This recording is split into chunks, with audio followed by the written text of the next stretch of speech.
isa panlak, taas.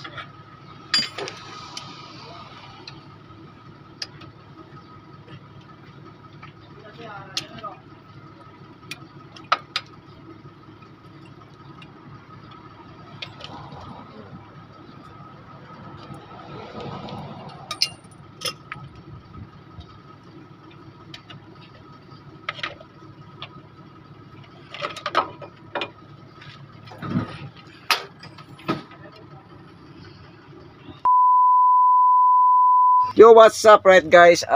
Dito nga muna tayo sa garahe dahil nga wala tayong biyahe ngayon dahil may problema itong sakyan na aking minamaniyo. So ito nga, so mayroon pa akong mga grasa, dumi. Dahil nga may problema itong sakyan namin kapag umaapak ng preno, may umiingay. So ayan, binubuksan namin itong lahat ng mga gulong sa likuran para alamin namin kung anong problema. Kung ito ba ay manipis na yung lining or may tagas. At ito nga mga kabiyero, at alamin natin ngayon kung anong problema. Yan, kung anong problema ng sakyan na ito. Ayan, so yun guys, samahan nyo ako. Let's go. So yan mga kabiyero, dahil nga wala tayong biyahe at walang ruta, dahil sa mayroong problema ang sakyan ito na aking dinadala. At ito nga, ang gulong ito ay kailangan baklasin upang makita ang problema ng sakyan na ito. At ito nga ay nilabas ko na ang ratchet na ito upang mabilis ang trabaho. Dahil nga sa six-wheeler, ang sakyan na ito na aking minamaniyo ay hindi pwedeng baklasin isa-isa ang mga gulong nito. At baka abutan pa tayo ng gabi sa pagkukupunin nito. At ito nga mga kabiyero ay ginamitan ko na ng sakit na 14. Dahil ito nga ang tugma sa bolt na binabaklas ko.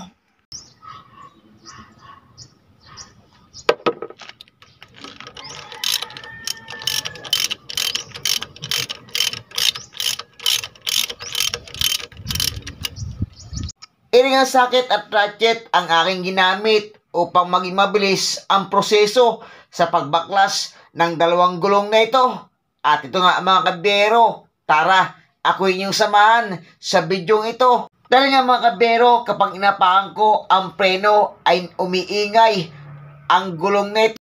At ito nga mga kabiyero ay binabaklas ko na upang makita ko kung ano nga ba ang diferensya. At ito nga, itong mga bolt na to ay karami. Kaya kailangang isa-isahin ko pa. Buti nga lang, mas mabilis kapag ratchet at sakit ang ginamit ko. Kung iri aking mamanuhin ay sigurado gagamitan ko ng tubo at tirings ito. At sigurado mapapawisan ako at mababanat pa ang aking mga buto.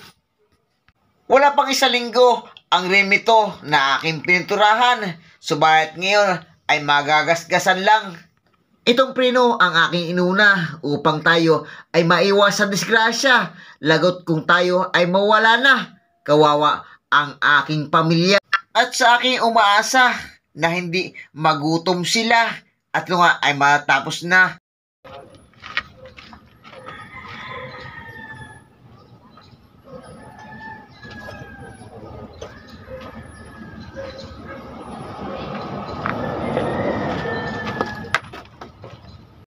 At ito nga ay ginamitan ko ng martilyo upang mapabilis ang pagbaklas ng ihi nito. Dahil nga six-wheeler ang gulong nito, kapag iniisa-isa ko pa ay sigurado mahirapan ako nito.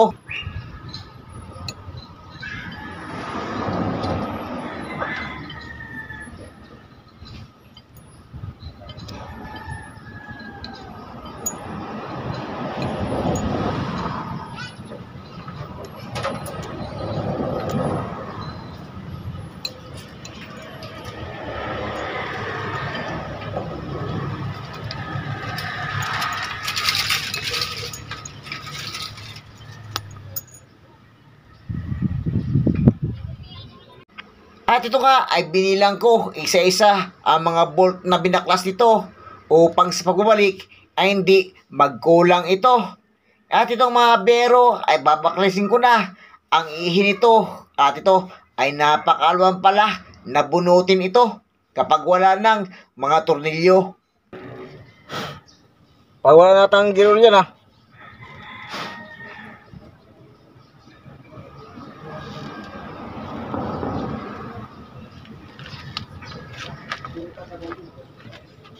Mukha pa yatang naubusan ng laman ang gear nito at ilan lamang ang pumapatak nito. At ito mga kabero, ang isusunod ko ay ang pagbaklas ng oil seal, maging ang lock washer at bearing nito. At ito nga ay umpisan ko.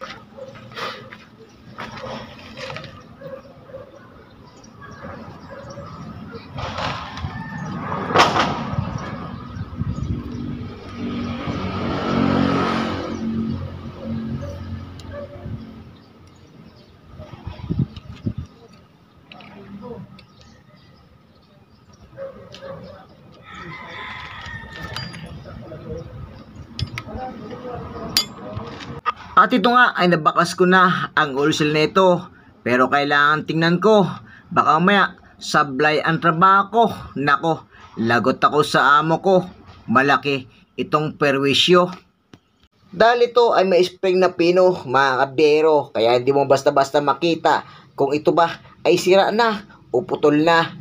Kaya ito mga kabero ay tingnan ko ng mabuti upang walang tagas ang grasa nito.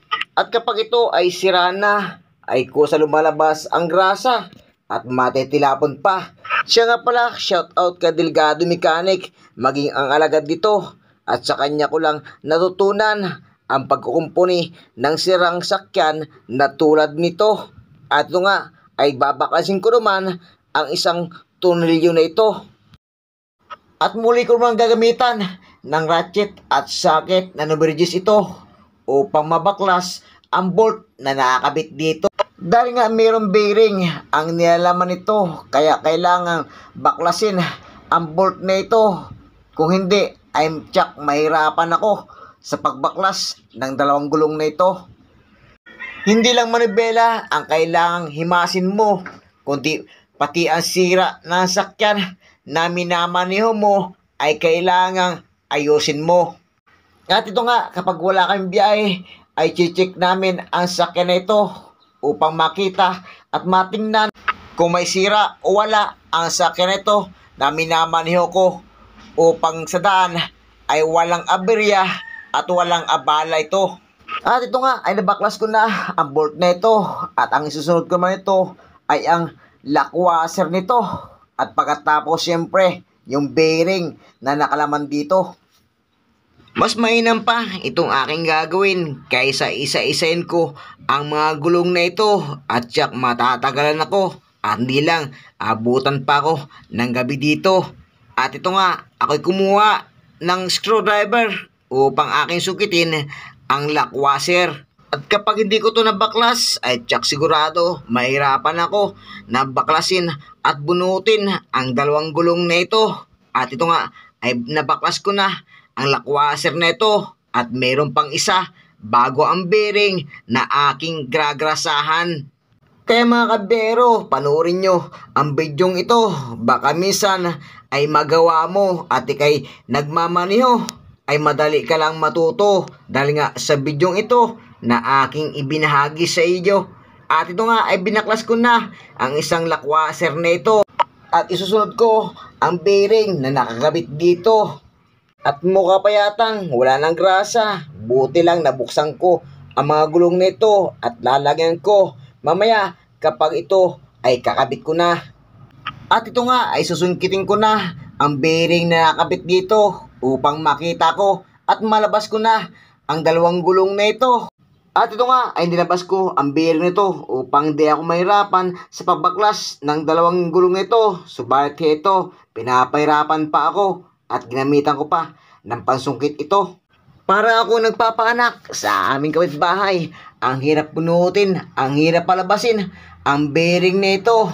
Dahil kapag ito ay hindi mo nabaklas, ay mahirapan ako sa dalawang gulong na ito. At ito nga ay aking nailabas ang bearing nito at mukha yatang wala ng grasa at lalagyan ko. Ang hirap pala ng buhay mekaniko, madumi na at babad ka pa sa sikat ng araw. At ito nga ay babaklasin ko na ang gulong nito. Pero ito, kailangan adjustin ko pa ang preno. At ako nga ay susuot sa ilalim nito. Ang bearing at lock washer ay wala na. At ito nga ay aking inisa-isa kanina. At ito, mga kabero, aking bubunutin ang dalawang gulong nito. Pero kailangan ko pa rin suotin sa ilalim upang adjustan ang preno nito. Dahil ang preno nito ay nakakabit pa ng gusto. Surplus Japan ang sakyan nito, kaya kailangan supitin ko pa ang adjuster nito sa preno upang may labas ang dalawang gulong na ito. Dahil mga kabero, kapit na kapit pa ang preno sa gulong na ito. Kahit bakas ko na ang mga bearing ito.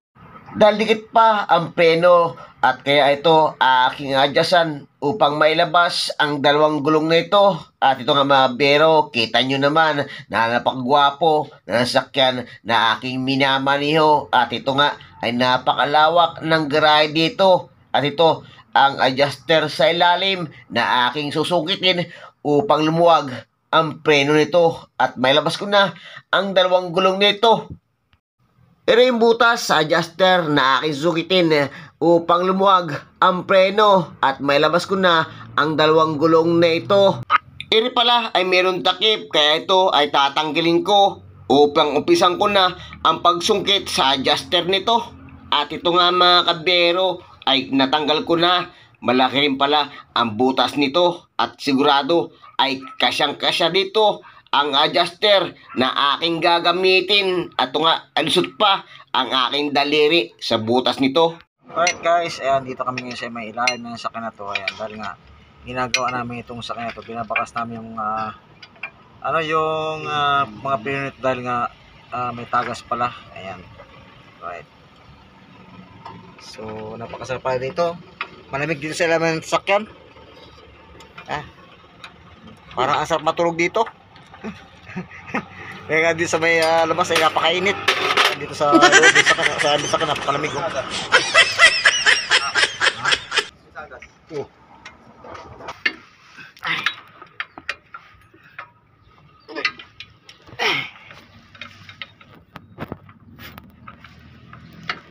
Grabe sikat ng araw, hindi oh. At ito nga mga bero, baklas ko na ang dalawang gulong na ito at mukha pa yatang wala ng grasa akong nagkita. At hindi ko na pinakita pa sa inyo ang pag-adjust ng preno dahil sa natagalan ako. Buti nga lang mayroon akong kasama at ito nga ako'y natulungan. Kung hindi ay hindi ko malabas ang dalawang gulong na ito. Alright guys, dito nga ako ngayon sa may truck na ito. Ayan. So dahil nga wala kaming biyahe ngayon, ito nga ang ginawa namin itong truck na to. Ayan, dahil nga manipis na itong lining. Ayan, manipis na itong lining. Alright, kaya ito binuksan muna namin itong side nito para makita namin yung may tumutunog dahil nga may pag umapak ang preno may tumutunog. So ang akala ko guys, manipis na yung lining pero okay pa naman siya. Ayan. Ayan, ito yung gulong. Alright, so yan guys, Kanino yung cook doon to? sa akin, bakit? Kanya ako. Nagabantay naman ako dito eh. Okay. So alright guys, so yan guys, at ito nga, tinanggalan muna namin itong side na to. At ito yung gulong, ayan o. Ayan. Dahil nga hindi muna kami bumiyahe. Ayan, hindi muna kami biyahe dahil nga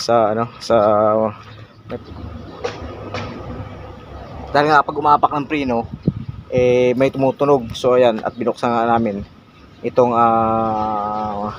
bawat gulong na ito dito sa may hulihan. Ayan. So ito nga inalam namin kung anong problema, kung bakit nanikit yung inalam namin kung anong problema, kung bakit ito ay bakit may tumutunog pag umapak sa preno, right? So yun guys, ito nga, wala muna kami biyahe ngayon. Iringan lining aking babaklasin dahil ito palang preno ay may tagas din upang umpisan ko na at makabili ng pyesa hanggat maaga pa dahil nandito ang aking kasama at uutusan ko pa Aking yung tatanggalin ang spring at lock nito upang may labas ko na ang brake lining dahil kung hindi ay hindi ko mabaklas itong adjuster na tumatagas dito sa preno. Kaya ito mga biro, kailangang umpisan ko na upang makatapos ng maaga dahil dito sa kabila ay babaklasin din namin ang kabilang gulong ito upang matingnan ang brake lining. At ito nga ay nabakas ko na ang lock nito at maging ang spring na nakakabit dito.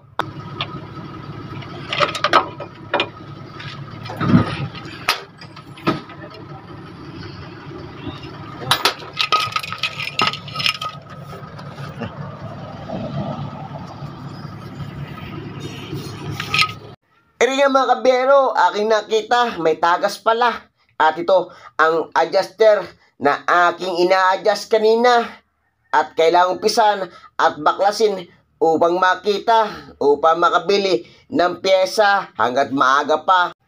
Kaya ito mga kabero ay natanggal ko na ang 2 tornilyo na nakakabit dito upang makabili ng pyesa at makita ang sira nito kung bakit nga ba may tagas ang prenong ito. Ginamitan ko ng martilyo. Bakit nga ba? Napakatigas nito. Siguro matagal nang hindi nabuksan ang preno nito. Kaya ito mga kabero ay pinupok ko upang nga mabaklas nga ito. Iri nga ang aking kasama, siya muna upang ako ay makapagpahinga. At ito nga ay mukha siyang nahirapan pa. Alay kahirap palang tanggalin itong well cylinder na nakakabit dito. At ito nga ay mabaklas upang malaman kung ano nga ba ang dahilan kung may tagas ang preno nito. At ito nga ay mayroon pa palang tornilyo na naiwan dito. Iri nga kasama ko ay napawisan na sa pagbaklas dito at mukhang nahirapan siya. At ito ay sinisili pa niya kung bakit napakahirap baklasin ito. At natanggal na nga itong tornilyo na nakakabit dito. At ito ay ginamitan niya ng martilyo upang mabaklas ito at dinandahan-dahan. Siguro nga sa sobrang katagalan ng sakyan na to na galing Japan ay ito ay kinalawang at ito nga ang kasama ko pa ay nahirapan ginamitan ng martilyo upang mabaklas ito. Maging itong screwdriver ay gamitin upang ito ay sungkitin upang kami ay di gabihin. Kaya ito mga kabero ay dinadahan-dahan na ng aking kasama at nabaklas na nga itong well cylinder.